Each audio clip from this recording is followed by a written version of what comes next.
Doctor Mohammad ইউনূসের safe exit কোথায়? তো সেই একটা কথা, ডক্টর মোহাম্মদ ইউনূসের সেফ এক্সিট কবরে। একজন অবৈধ মানুষ, একজন চোর বা একজন ডাকাত বা একজন সন্ত্রাসী কিভাবে একটি স্বাধীন দেশ থেকে চুরি ডাকাতি বা সন্ত্রাসী করে কিভাবে পালিয়ে যাবে?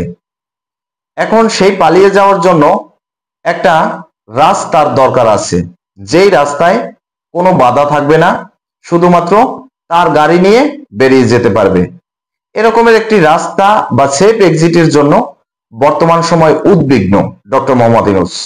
ডক্টর ইউনূস এখন বর্তমান সময় সেফ এক্সিট খুঁজছেন এবং এই সেফ এক্সিটের জন্য তিনি এনসিপিকে নিয়ে নানা রকমের প্ল্যান পরিকল্পনা করছেন, কখনো জামাত ইসলামকে নিয়ে বিভিন্ন রকমের চিন্তা ভাবনা করছেন, আবার কখনো বিএনপির সাথে বিভিন্ন রকমের সমঝোতা করছেন।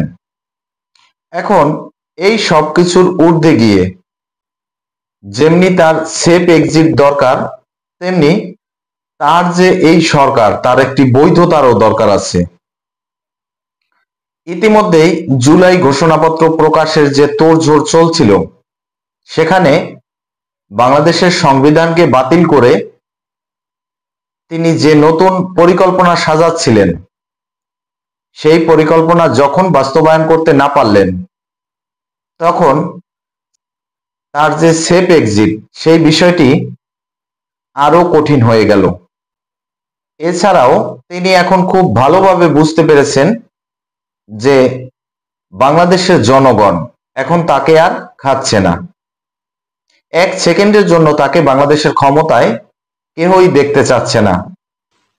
যদি এখন কোনো সোশ্যাল মিডিয়ায় এ ধরনের পোস্ট করা হয় যে আগামী 1 বছর কিংবা 2 বছর কিংবা 5 বছরের জন্য কারা ডক্টর মোহাম্মদ ইউনূসকে ক্ষমতায় দেখতে চান, তাহলে সোশ্যাল মিডিয়ার সেই পোস্টের উপরে আপনি 100% কমেন্ট যদি পড়ে থাকেন, তাহলে সেখানে প্রত্যেকটা কমেন্টের ভিতরে এই ধরনের লেখালেখি দেখতে পাবেন যে 1 সেকেন্ডের জন্যও দেখতে চাই না, তিনি কেন বাংলাদেশের ক্ষমতা ছেড়ে যান না, তিনি তো বাংলাদেশের গ্রামীণ ব্যাংকের উন্নয়ন করার জন্য ক্ষমতায় এসেছেন।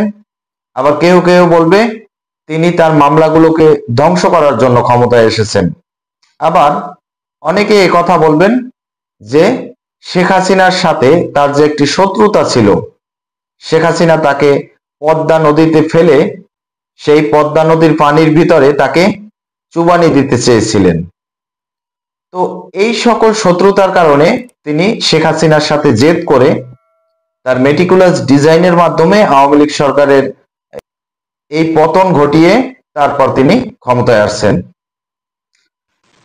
আসলে সব কথার ঊর্ধ্বে গিয়ে ক্ষমতায় তিনি মেটিকুলাস ডিজাইনের মাধ্যমে আসুক, অথবা প্রকৃতি থেকে আওয়ামী লীগের উপরে যে ধরনের গজব নাজিল হয়েছিল, সেই প্রকৃতির ডাকে তিনি ক্ষমতায় আসুক, এটা ফোর্থ সাবজেক্ট। এই সাবজেক্টের দিকে আমরা না গেলাম। আমরা যেই বিষয়টি নিয়ে বর্তমান সময় কথা বলছি, যে তার সেফ এক্সিটটা কিভাবে হবে। এখন সেফ এক্সিট তাকে কোনো রাজনৈতিক দল বা সেই রাজনৈতিক দল বাংলাদেশের ক্ষমতায় আসলেও তাকে সেফ এক্সিট দিতে পারবে না। এখন কেন পারবে না, আসবো সেই প্রসঙ্গে। তার আগে একটা কথা বলে নেই যে এই যে বর্তমান সময় বাংলাদেশের সরকারের প্রধান হিসাবে ডক্টর মোহাম্মদ ইউনূস বাংলাদেশের অন্তর্বর্তীকালীন সরকারের প্রধান উপদেষ্টা হলেন, সেটা কোন ভাবে হলেন? এখন বাংলাদেশের সংবিধানের অনুচ্ছেদ নাম্বার 6 এখানে উল্লেখিত আছে যে রাষ্ট্র যদি কোনো রকমের কোনো বিপদের সম্মুখীন হয়, তাহলে সেখানে রাষ্ট্রপতি সংসদ ভেঙে দিতে পারবেন এবং রাষ্ট্রপতি রাষ্ট্র পরিচালনার জন্য উপদেষ্টা নিয়োগ করতে পারবেন। এখন দেখা গেল এখানে সেই সংবিধানের 6 নম্বর অনুচ্ছেদ, সেই অনুসারে এই যে ডক্টর মোহাম্মদ ইউনূস, তিনি রাষ্ট্রপতির নিয়োগপ্রাপ্ত একজন কর্মচারী মাত্র।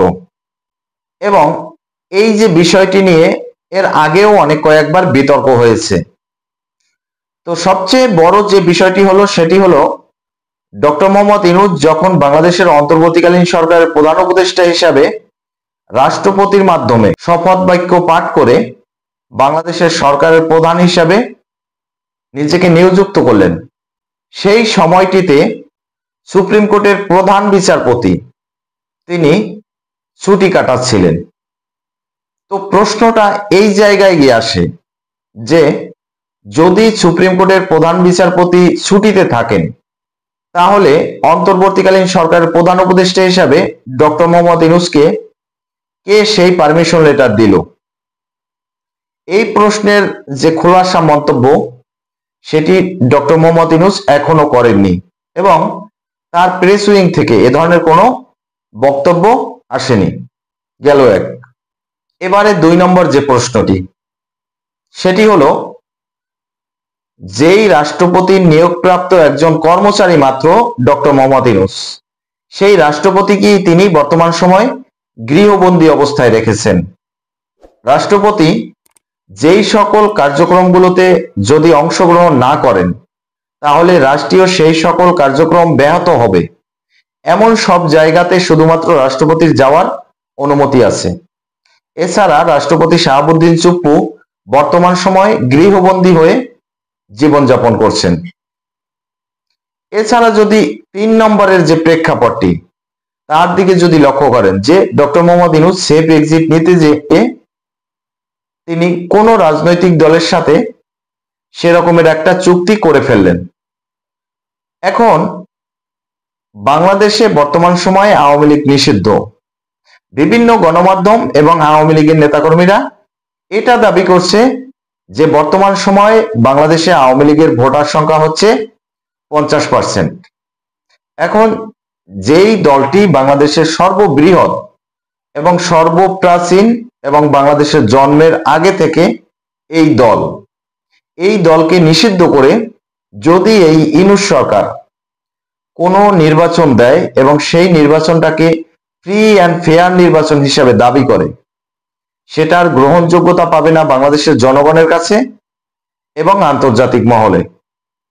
তখন কোনো আন্তর্জাতিক দেশে গিয়ে তিনি সেই যে সেফ এক্সিটের যে পরবর্তী আশ্রয় সেটিও খুঁজে পাবেন না।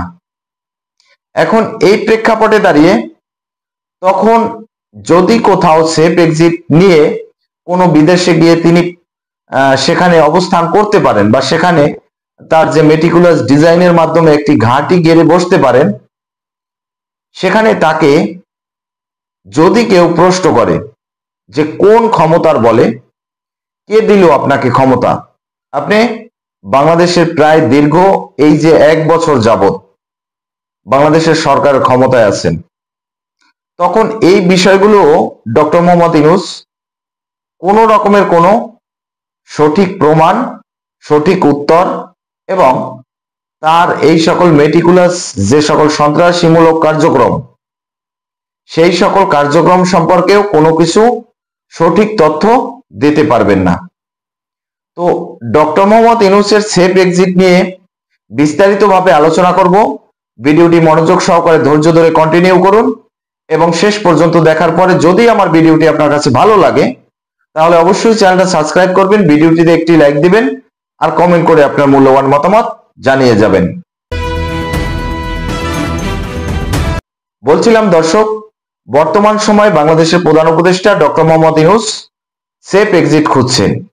এখন কথা হলো, বাংলাদেশে আমরা একটি প্রচলিত কথা যে জন্মের পরে যার বাবা মা না থাকে তাদেরকে এতিম বলে, আবার যদি জন্মের পরে কোনো সন্তানের বাবার পরিচয় না জানা থাকে তাকে জারজ সন্তান বলে, আবার কোনো মেয়ে যদি কারো প্রেমের মায়াজালে ফেসে গিয়ে বিয়ের আগে বাচ্চা জন্ম দেয় সেই বাচ্চাকে অবৈধ সন্তান বলে বা জারজ সন্তান বলে।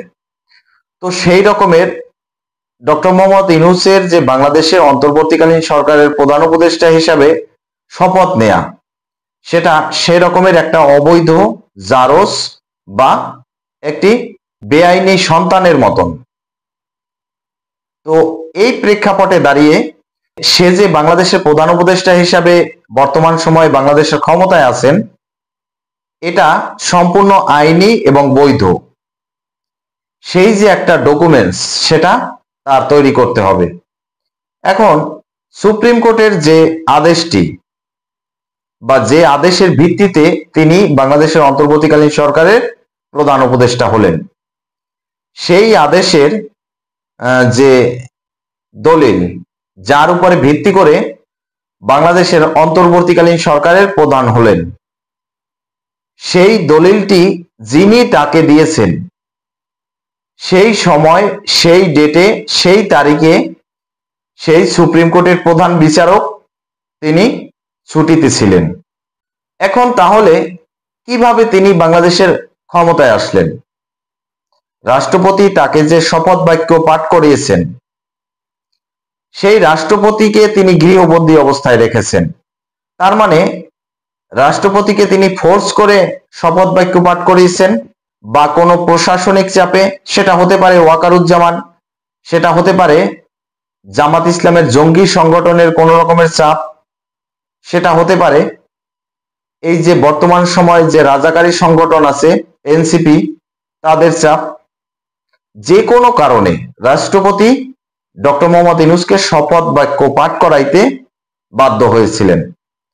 এখন ডক্টর মোহাম্মদ ইউনূস যে অবৈধ, জারজ, এই কথাটি একদম একজন বাংলাদেশের রাস্তার ভিক্ষুক থেকে, চা বিক্রেতা, সবজি বিক্রেতা, কোনো দিনমজুর, কোনো স্ট্রিট বেগার, স্ট্রিট হকার, কোনো রাজমিস্ত্রি, কোনো সরকারি কর্মকর্তা কর্মচারী, এছাড়াও একদম প্রান্তিক লেভেল থেকে বাংলাদেশের উচ্চ লেভেলে যেই সকল লোকজন আছে, সবাই এই বিষয়টি জেনে গেছে যে ডক্টর মোহাম্মদ ইউনূস অবৈধ একটি সরকার, এবং তার মেটিকুলাস ডিজাইনের মাধ্যমেই আওয়ামী লীগ সরকারের পতন ঘটিয়ে তিনি বাংলাদেশের ক্ষমতায় এসেছেন।